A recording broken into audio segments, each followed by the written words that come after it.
eu hoje quero conversar com vocês. O texto que eu tomei por base foi o Evangelho do Senhor Jesus, escrito por Mateus, capítulo de número 27. Mateus, capítulo de número 27. Mateus, capítulo de número 27. 27.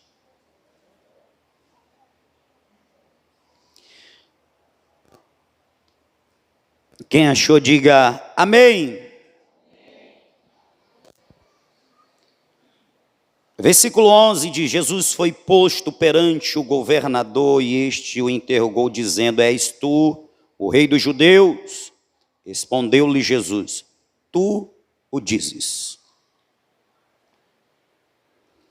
Tu o dizes. E sendo acusado pelos principais sacerdotes e pelos anciões, nada respondeu.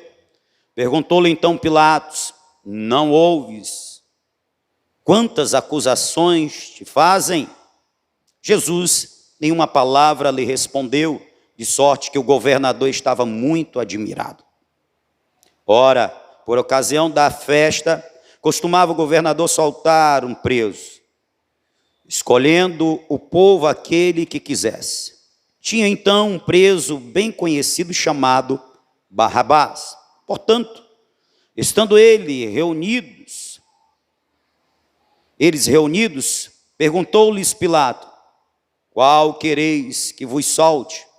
Barrabás ou Jesus chamado Cristo? Pois sabia que por inveja o havia entregado. E estando ele no tribunal, sua mulher mandou dizer-lhe: Não entres na questão desse justo, pois num sonho muito sofri por causa dele. Mas os principais sacerdotes e os anciões persuadiram a multidão a que pedisse Barrabás e fizesse morrer Jesus. De novo perguntou-lhes o governador: Qual dos dois quereis vós que eu solte? Responderam eles: Barrabás. Disse-lhe Pilatos: Que farei então com Jesus chamado Cristo? Disseram-lhe todos: Seja crucificado. Pilatos, porém, lhes perguntou: Que mal fez ele? E eles mais clamavam: Seja crucificado. Então Pilatos, vendo que nada conseguia, antes o tumulto crescia, tomando água, lavou as mãos diante da multidão, dizendo: Estou inocente do sangue deste homem. A responsabilidade é vossa. Respondeu todo o povo: O sangue caia sobre nós e sobre nossos filhos. Então lhe soltou a Barrabás, mas, tendo mandado açoitar a Jesus, entregou para ser crucificado.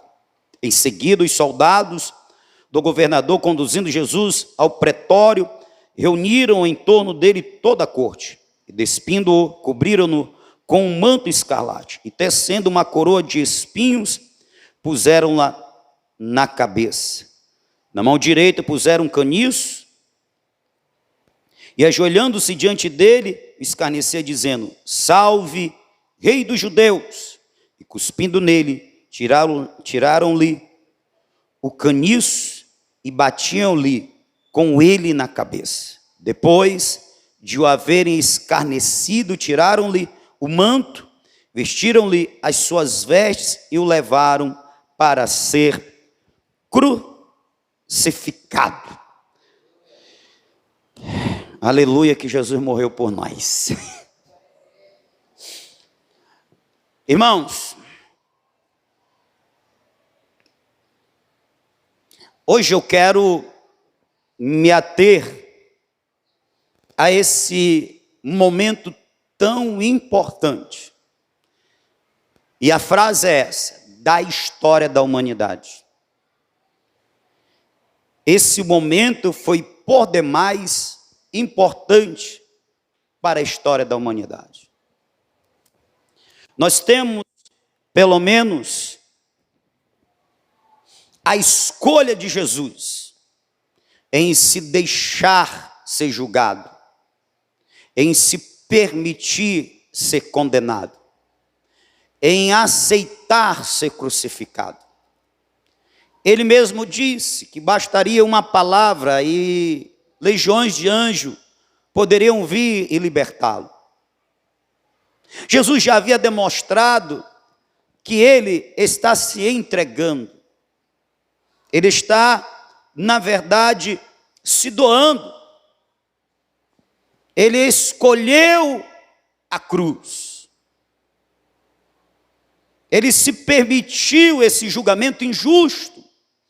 Ele se permitiu essa condenação injusta. Jesus escolheu a cruz. Quando foram prendê-lo, algumas horas antes, e chegaram perguntando quem é Jesus, ele falou, quem resiste a isso é João, sou eu, ele falou, sou eu, e aqueles que foram prendê-lo, caíram por terra, pelo poder da palavra daquele que pela palavra trouxe à existência tudo que existe. Ele poderia ter escolhido não sofrer a cruz, mas no Getsemane, ele se rende à vontade do Pai e diz que não seja feita a minha vontade, mas a tua. Ele escolheu a cruz, ele se deixou crucificar. Mas aí nós temos as escolhas, ou a escolha de Pilatos, a escolha dos principais sacerdotes e anciões, e a escolha do povo. O que está envolvido nisso tudo?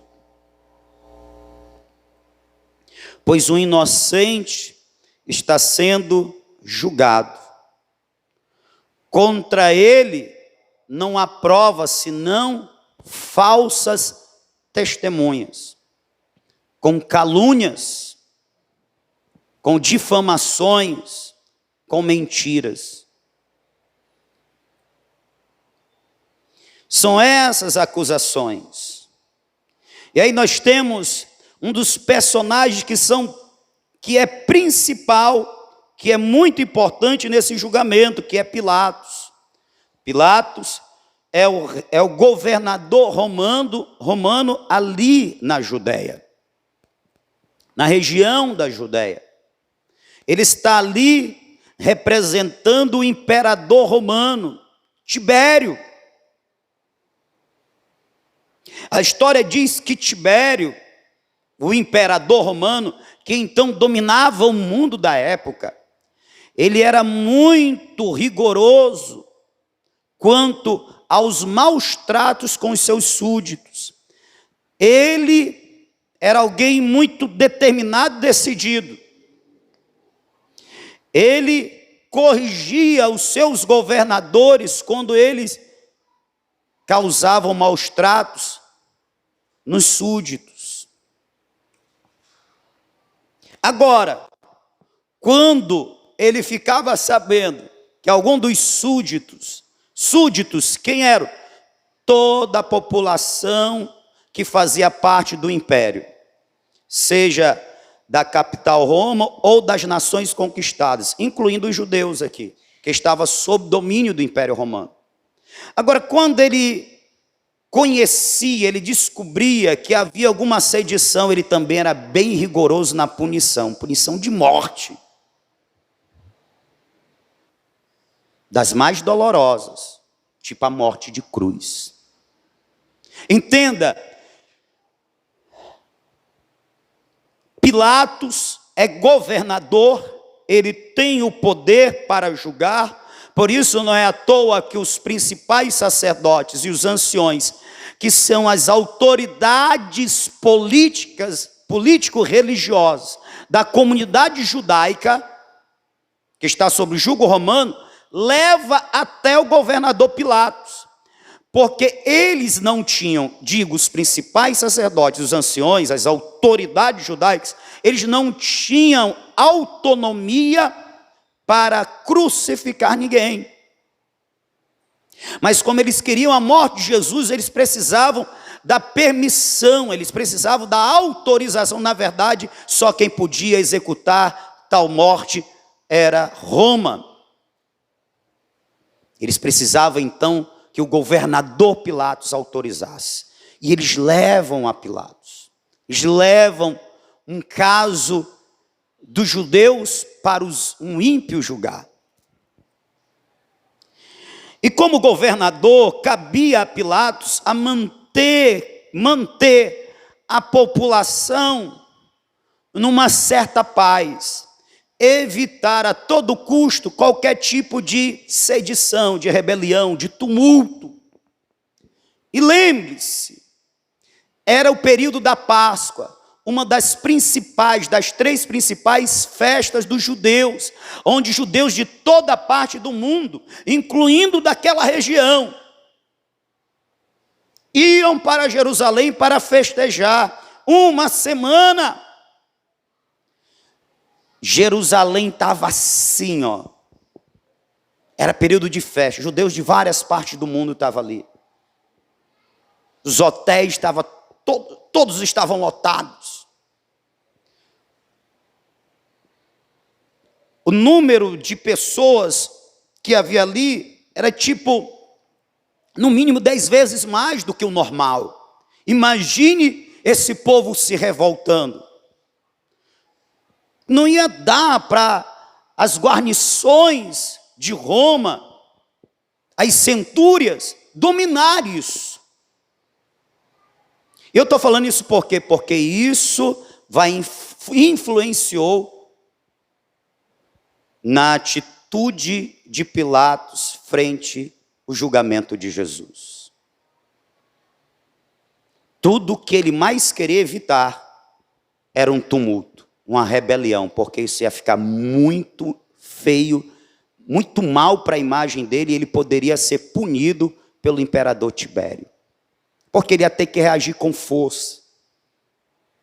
Provavelmente muitos iam morrer, isso não ia dar bom para ele. Pilatos, ele identificou que Jesus era inocente. Pilatos teve até um sinal sobrenatural, um aviso sobrenatural, qual a sua esposa teve um sonho, que foi uma revelação, e ela se ocupa em notificá-lo: não se envolva com a morte desse justo. João declara que por 3 vezes Pilatos anuncia que Jesus era justo. Ou seja, ele não era réu nem para levar um açoite, muito menos ser executado, assassinado, punido com a morte. Ele logo entendeu isso. Como disse Mateus, ele percebeu que era por inveja. Versículo 18. Por inveja o haviam entregado. E desde então, ele procura, de uma forma pragmática, resolver a questão,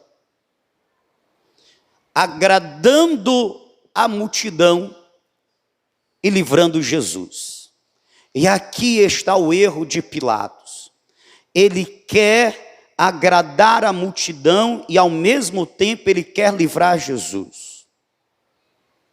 Só que a multidão, incentivada pelos principais sacerdotes e anciões, estavam com sede de sangue. O que a multidão queria era sangue. E como agrada a multidão que quer sangue e se quer livrar um homem da morte? Não tem como conciliar. Agora preste atenção, Pilatos, como governador, ele tinha autoridade para libertar Jesus, só que ele ia ter que enfrentar um tumulto, o desgosto da multidão, que provavelmente ia iniciar uma quebradeira, uma bagunça. Ele ia ter que, então, ordenar aos soldados romanos que detesse aquilo. O bom nome dele, ou o nome dele diante do imperador, estava em jogo. E entre o nome dele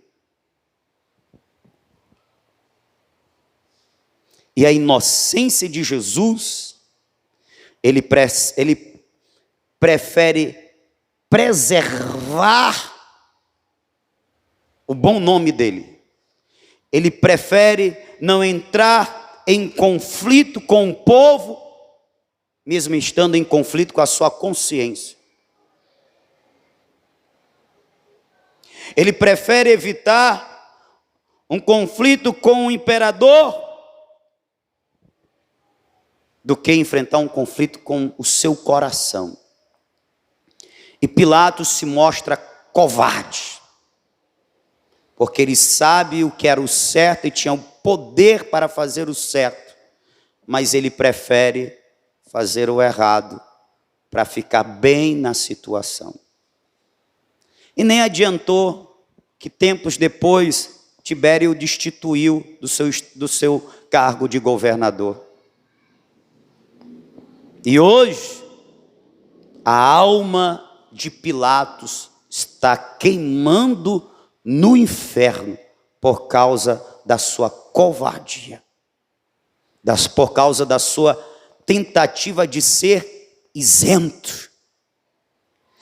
Quando Pilatos, ele lava as mãos, ele está usando de um costume judeu.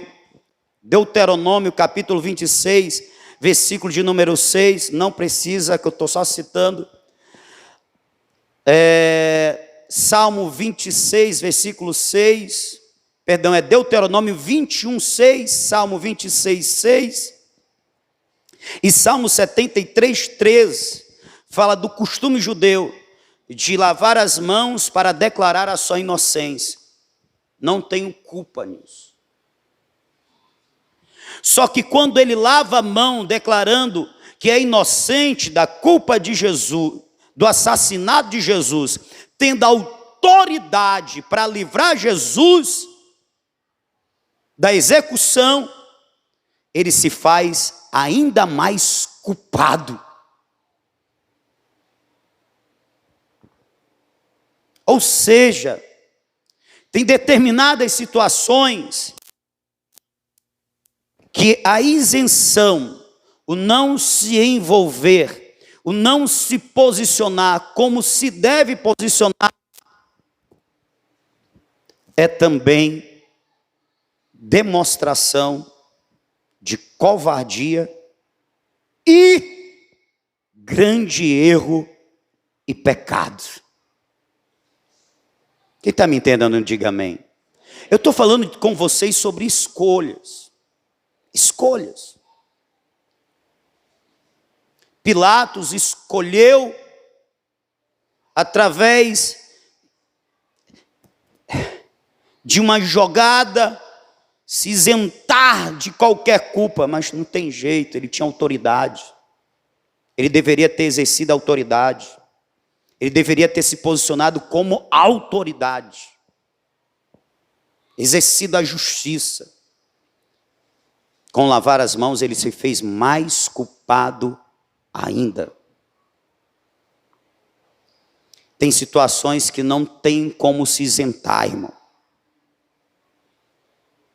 Tem escolhas que não tem como ficar à parte.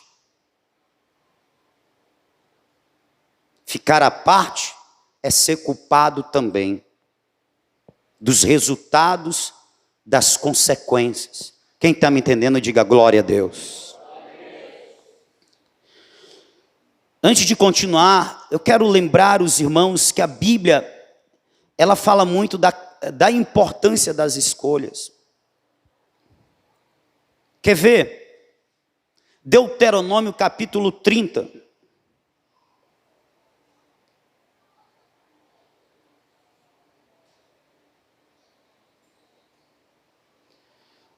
Nós temos um convite de Deus ao seu povo.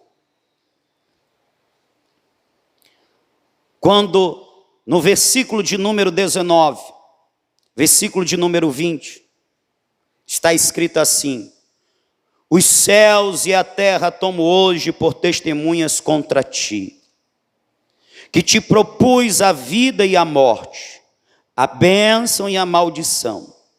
Agora escolhe a vida para que vivas, tu e os teus filhos, amando o Senhor teu Deus, dando ouvido à sua voz e apegando-te a Ele, pois Ele é a tua vida, e Ele te dará muitos anos na terra que jurou dar a teus pais, Abraão, Isaque e Jacó.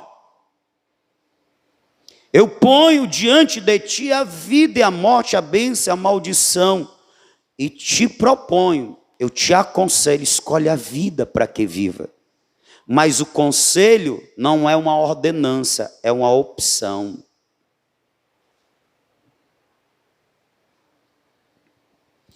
A Bíblia fala muito da questão das escolhas e como elas são importantes para as nossas vidas e para a vida daqueles que estão sobre nossa responsabilidade, sobre nossa cobertura.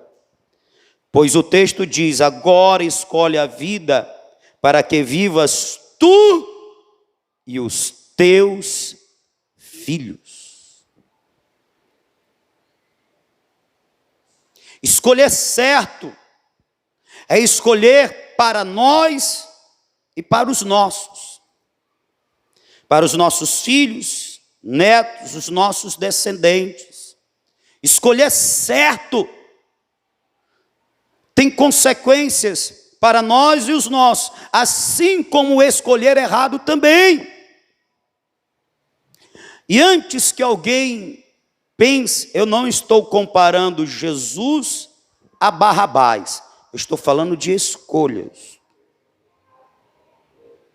Ou Jesus ou Barrabás, que era o criminoso, o ladrão, ao Lula ladrão, com o Jair Messias Bolsonaro com Jesus. Não estou fazendo essa comparação. Estou falando de escolhas. Ok? Está longe do Jair Messias ser o Messias, o Hamashia. Por isso nenhuma comparação. Agora não está muito distante do Lula, está pertinho do Barrabás não. De escolhas. Escolher certo é acertar para nós e os nossos filhos. Olha, se tem uma coisa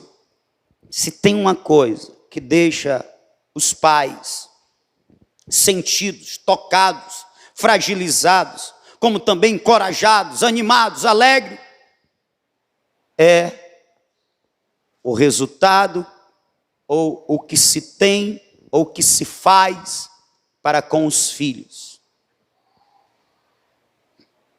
Os pais, eles chegam a dar a vida, a tirar da boca, para dar os seus filhos. Então quero ressaltar para você, pai e mãe, para você que vai ser. As suas escolhas trarão consequência não apenas para você, mas para esse filho, essa filha que você tanto ama, que tanto você quer bem. Para os teus filhos que virão.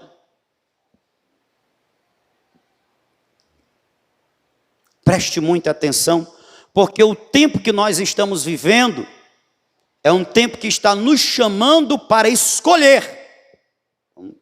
Preste atenção na escolha que você vai fazer.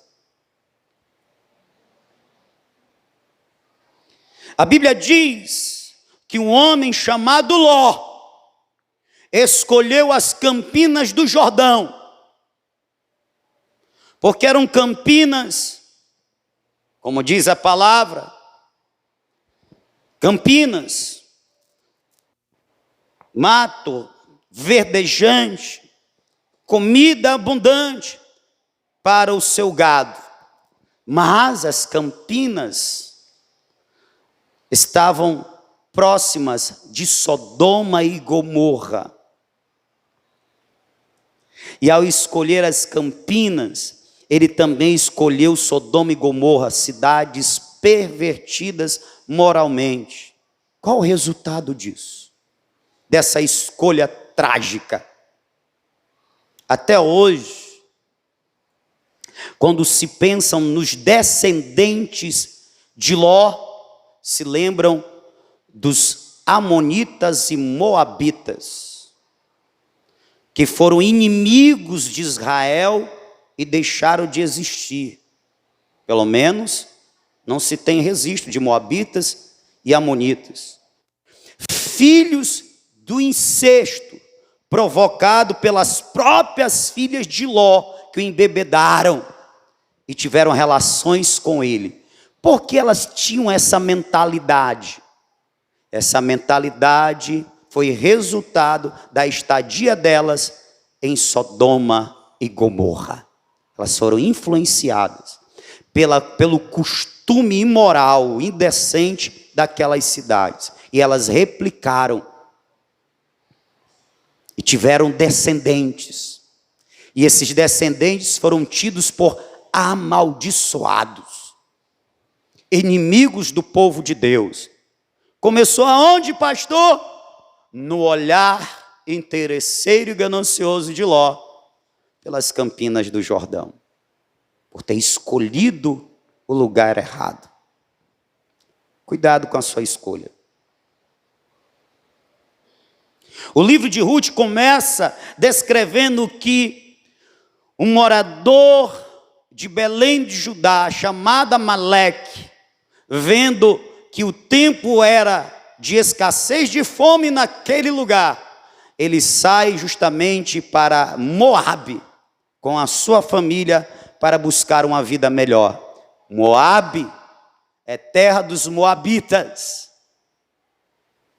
do povo amaldiçoado, portanto terra amaldiçoada. Há alguns anos foi de fartura, mas o resultado da escolha de Elimeleque foi a sua morte, a morte dos seus 2 filhos, e ele quase que não deixou descendência para o seu nome. Se não fosse Noemi, sua esposa, voltar com uma mulher chamada Ruth, o seu nome tinha sido perdido, tinha se acabado, porque a sua escolha errada trouxe morte para ele e para a sua família. Cuidado com as escolhas. A escolha que você faz trará bênção ou maldição, vida ou morte, para você e os seus descendentes. Cuidado com as escolhas. E a gente está há poucos dias para fazer uma escolha importante, que vai trazer consequências para nós e os nossos.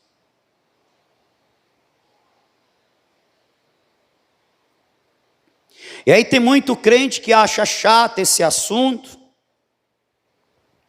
Tomara que passe logo as políticas para parar com essas conversas. Mas é nesse tempo que nós temos a oportunidade para trazer luz sobre o assunto e refletir sobre a importância das escolhas, como uma mensagem como essa.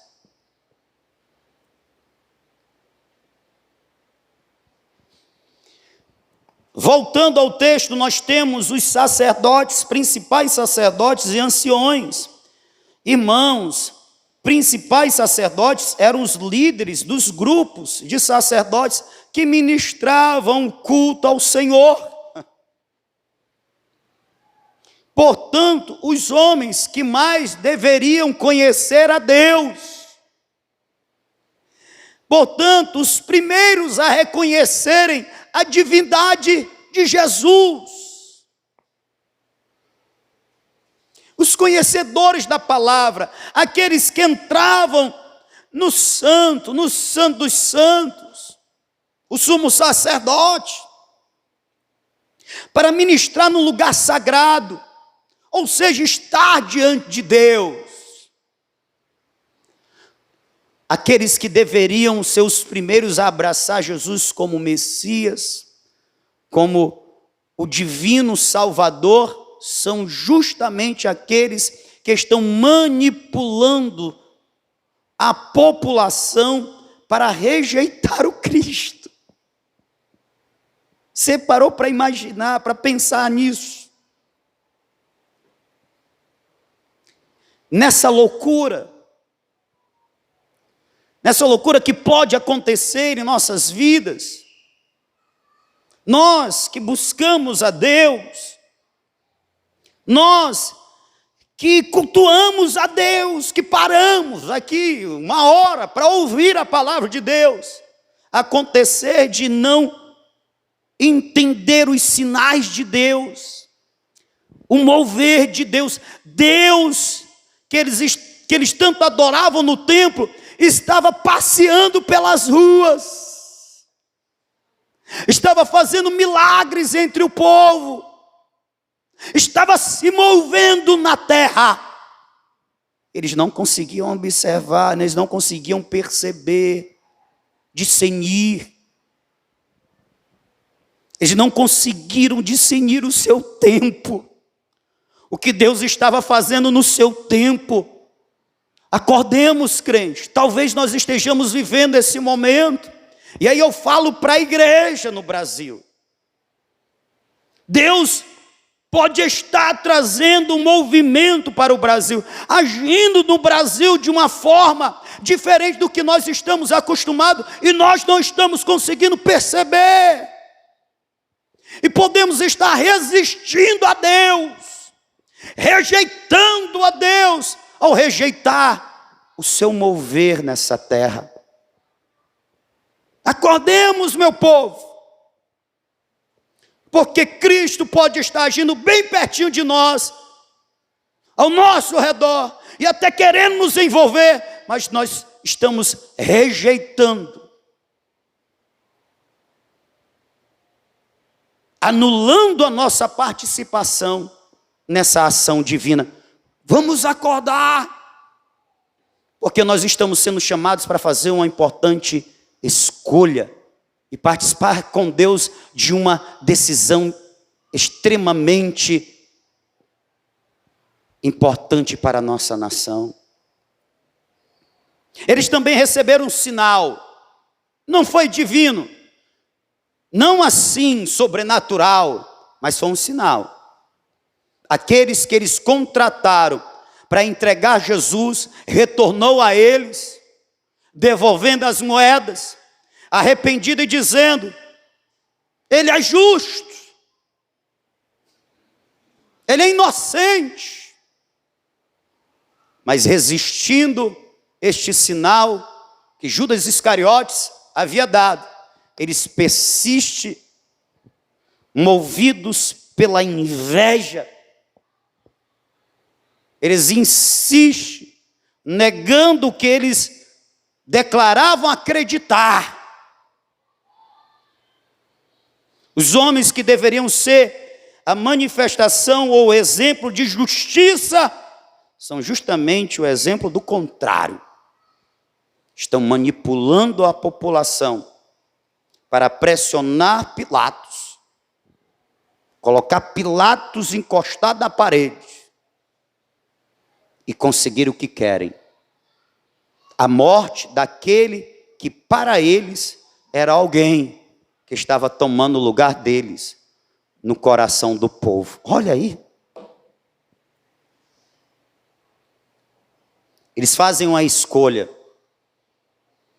Eles escolhem rejeitar por inveja Jesus, que ele já havia identificado: esse homem é de Deus, porque pelo que ele faz, só pode ser de Deus. Mas ele vem tirando de nós algo que nós não queremos perder. Então, vamos eliminá-lo. E aí nós temos o povo.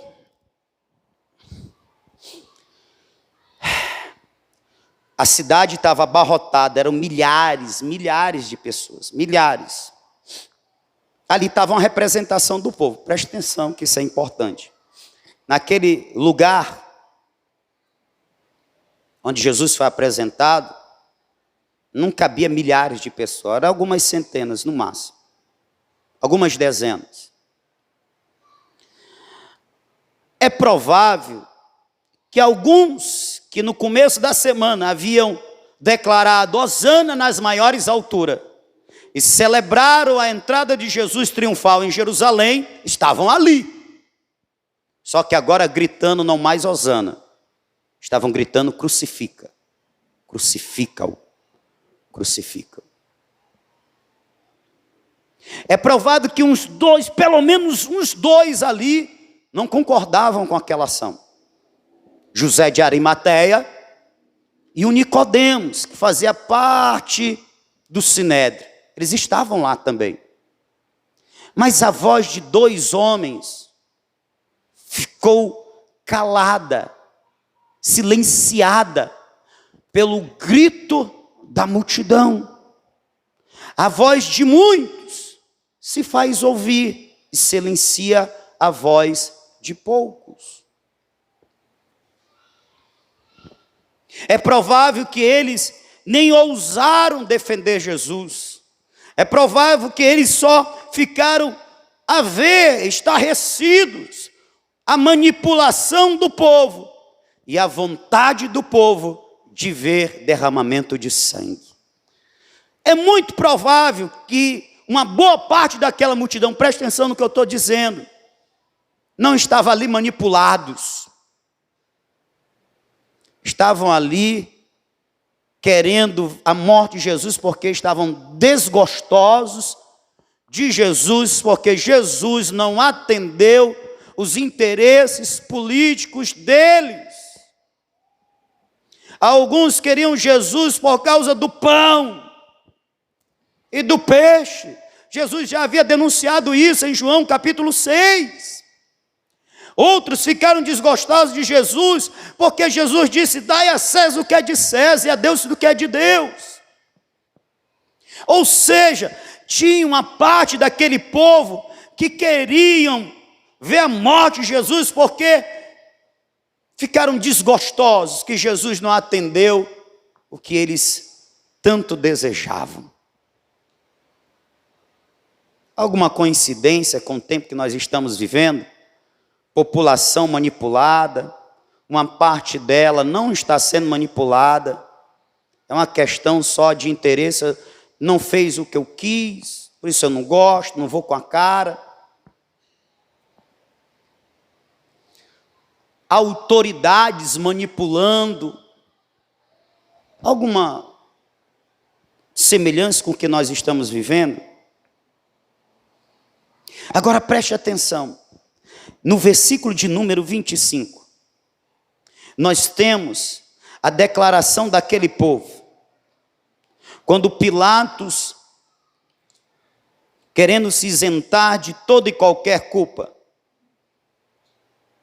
ele tenta passar a bola para o povo. E como o povo responde? Quando Pilatos diz, eu não tenho culpa no sangue desse justo. Versículo 24, Pilatos diz, então Pilatos, vendo que nada conseguia antes, o tumulto crescia, tomando água, lavou as mãos diante da multidão, dizendo, estou inocente do sangue deste homem. A responsabilidade é vossa. O que respondeu a multidão? Respondeu todo o povo, o seu sangue, ou seja, o sangue de Jesus, caia sobre nós e sobre os nossos, eles estão dizendo, você não tem culpa não, a responsabilidade é nossa, pode deixar, nós assumimos a responsabilidade.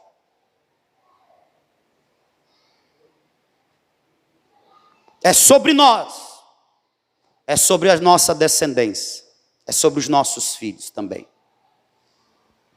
E aí nós temos o poder da escolha. que traz consequência para nós e os nossos descendentes.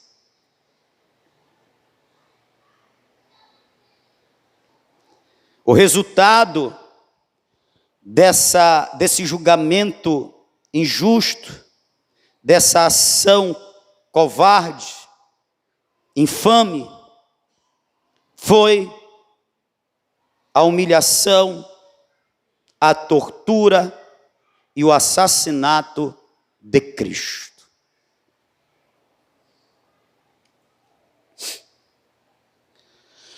Agora,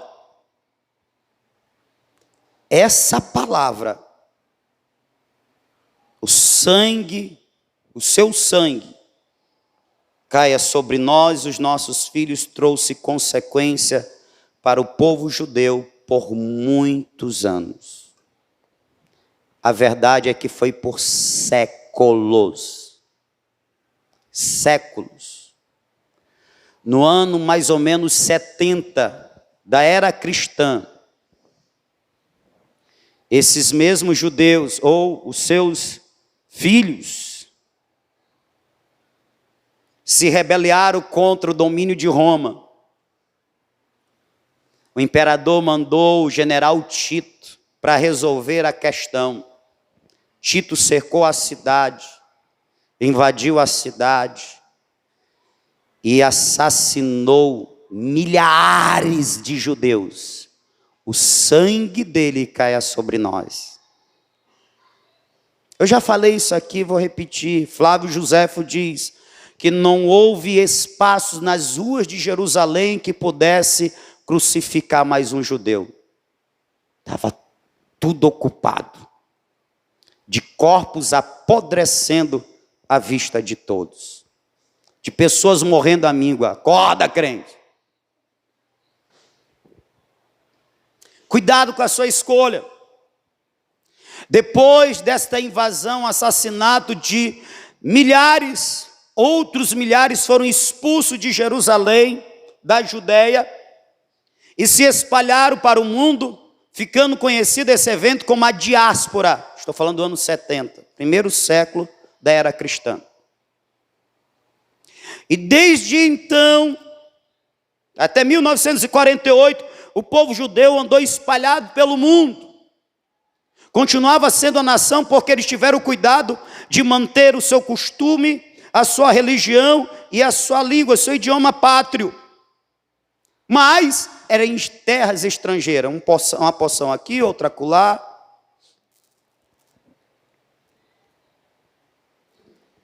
Nunca tiveram sossego. Já no século XI, os cristãos da Europa iniciaram a perseguição aos judeus, porque diziam eles foram culpados pela morte de Cristo. E a Santa Inquisição, que de santo não tem nada, levou muitos judeus às fogueiras, sendo queimados vivos. O sangue dele caia sobre nós, os nossos filhos. Aqui já são filhos, século XI, estou falando do ano, mais do ano 1000.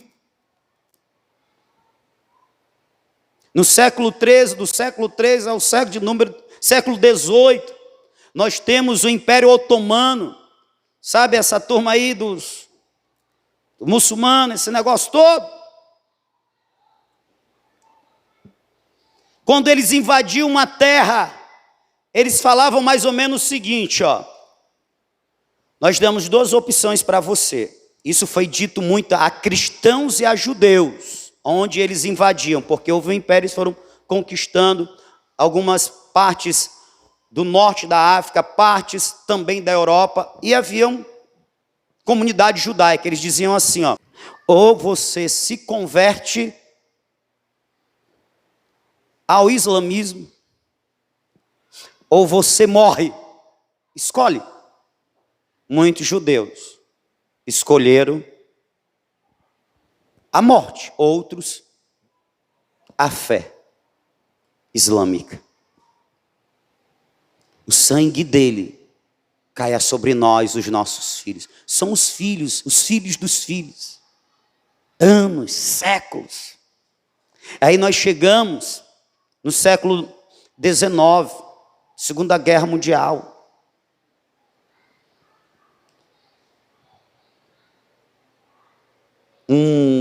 Uma figura que mais se identifica com o anticristo do que muitas outras, chamada Hitler, envia milhões de judeus às câmaras de gás.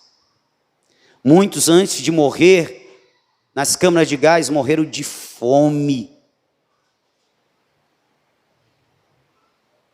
O sangue dele caia sobre nós e os nossos descendentes.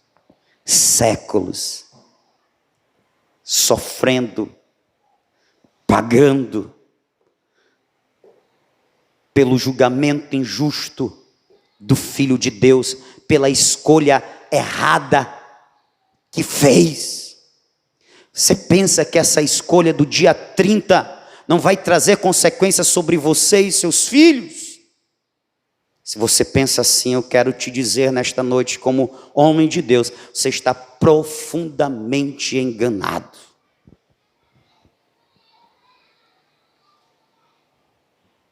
Terrivelmente enganado. Se você é daquelas pessoas que dizem assim, eu prefiro não me envolver, eu nem assisto essas coisas, eu já tenho meu candidato, ou diz, eu não vou votar nem A e nem B. Querer dar uma de isentão que nem Pilatos também tem consequências. E é sobre você e os seus descendentes. A misericórdia de Deus se estendeu sobre o povo judeu. Hoje eles são uma nação próspera, uma nação rica, uma nação poderosa, economicamente, belicamente. Mas só depois de 1948, quando eles se voltaram para a Terra Santa e lá se estabeleceram e se tornaram uma nação, debaixo de muita peleja, muita guerra, muito sangue ainda derramado. Escolhe, pois, a vida. Eu quero ler para vocês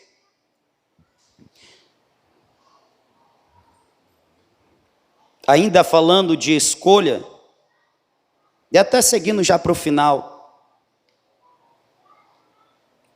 Algum tempo atrás, eu preguei uma mensagem falando da escolha, a escolha daquele profeta, filho do profeta, ou seja, de um estudante, um candidato a profeta, discípulo de profeta, que escolheu por Deus, dedicar-se à sua vocação, mas deixou, quando faleceu, uma dívida, e a sua esposa estava para perder os seus 2 filhos. Quem lembra dessa história? O início da história é tipo assim, o cara escolheu errado. Escolheu por Deus, não prosperou, morreu, deixou a família com a dívida. Oh, escolha terrível. Escolheu errado. Só que ele escolheu certo, irmão. Que a esposa dele foi lá no profeta e disse, olha, tu conhece meu esposo, ele era um dos discípulos. É mesmo, mulher? Tu está pedindo dinheiro para mim, profeta? Não tem dinheiro não. Pois é, ele deixou uma dívida, e vem os credores, vai levar meus filhos como escravo. Pois é, não tenho dinheiro não. Mas e você, o que é que você tem? Eu tenho uma botija de azeite. Pois vai lá. Vá para sua casa, manda o teu menino procurar vasilha nas vizinhanças, tem que ser seca. Se fecha, se tranca, juntamente com eles, e pode encher vasilha. Porque Deus vai prover o milagre. Vai prover o milagre porque o teu marido escolheu por ele. E quem escolhe por ele, Deus se responsabiliza pelos seus. Você conhece a história, não conhece? Só acabou de encher as vasilhas quando não tinha mais vasilha seca para ser enchida. Ela voltou ao profeta, o profeta diz: paga a tua dívida e vive do resto. Aleluia, ela virou uma comerciante de azeite, viveu muito bem, porque Deus cuida daqueles que escolhe por Ele. Escolhe certo. Aí eu li essa história, foi feita uma pesquisa, presta atenção. Nós e nossos filhos. A descendência do justo versus a descendência do ímpio. Um homem chamado Al Sander fez uma pesquisa com os descendentes de um ateu chamado Max Jukes e os descendentes de Jonathan Edwards. Jonathan Edwards foi um pastor protestante, homem de Deus, missionário, teólogo, vaso na mão de Deus. Livro Heróis da Fé, para quem ainda não conhece a história de Jonathan Edwards. O homem que pregou pecadores na mão de um Deus irado. E o povo foi tão impactado com a mensagem que se agarrava nas colunas do templo, nas cadeiras, com medo de serem devoradas pelo inferno. Também foi o impacto daquela mensagem. Jonathan Edwards. Sobre os descendentes de Jukes, Max Jukes, o ateu. O ateu viveu uma vida ímpia e casou-se com uma moça igualmente ímpia, ou seja, que não teme a Deus. E dentre as pessoas que resultaram dessa união, 310 morreram como indigentes. Descendentes, 310 morreram como indigentes. 150 foram criminosos. 7 se tornaram assassinos. 100 foram alcoólatras.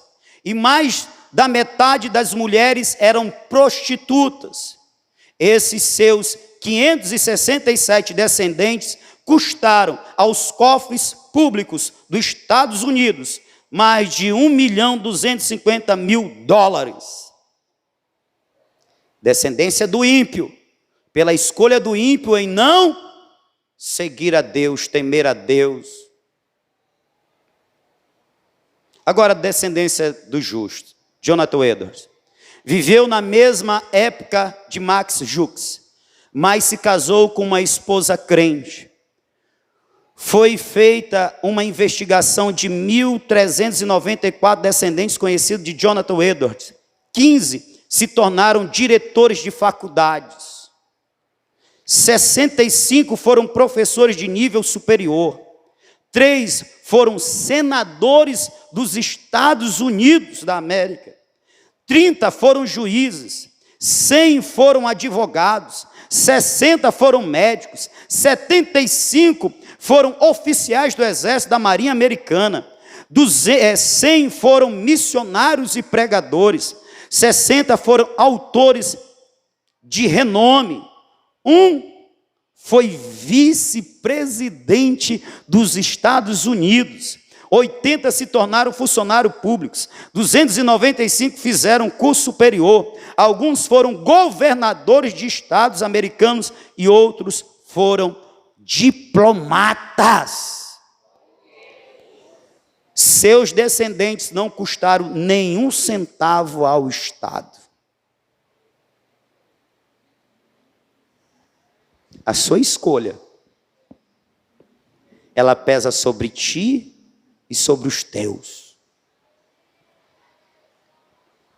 Abra aí em Provérbios 10, versículo de número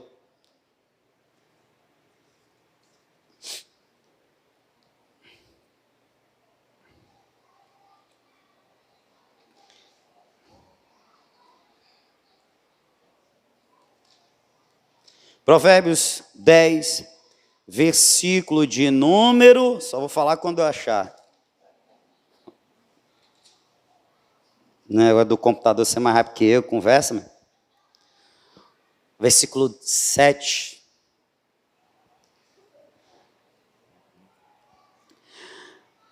A igreja achou? Olha um textinho aí para você marcar aí, ó. A memória do justo é abençoada, mas o nome dos ímpios apodrecerá.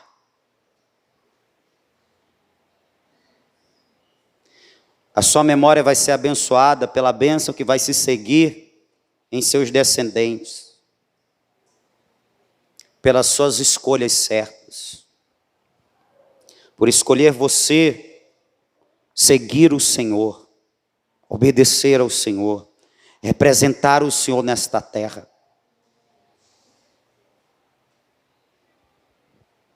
Quem quer ver, quem quer ser abençoado, diga amém. Quem quer ver seus filhos abençoados, diga amém. Então escolha certo, crente. Escolha temer o Senhor. Escolha ser um crente zeloso.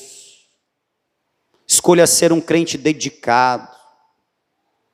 Escolha ser um crente obediente. Escolha ser um crente fiel, servo, que trabalha em prol do reino. Escolha a vida. Escolha a bênção. Escolha Deus. Jesus disse: aquele que me confessar diante dos homens, eu confessarei diante do meu Pai que está no céu. Mateus 10, 32. Aquele que me negar diante dos homens, eu também o negarei diante do meu Pai que está nos céus. Escolha Jesus.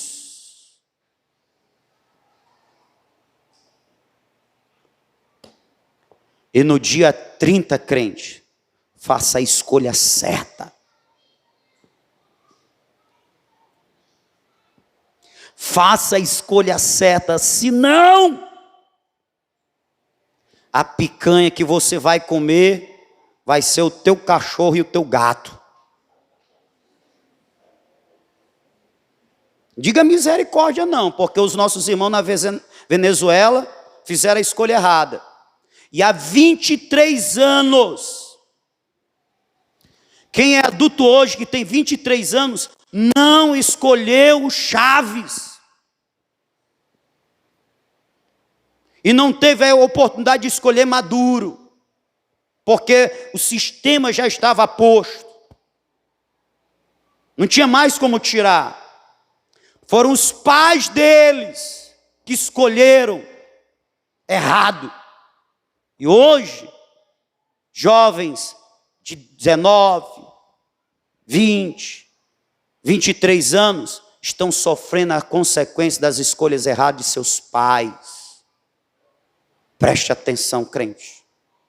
O tempo não é de brincadeira.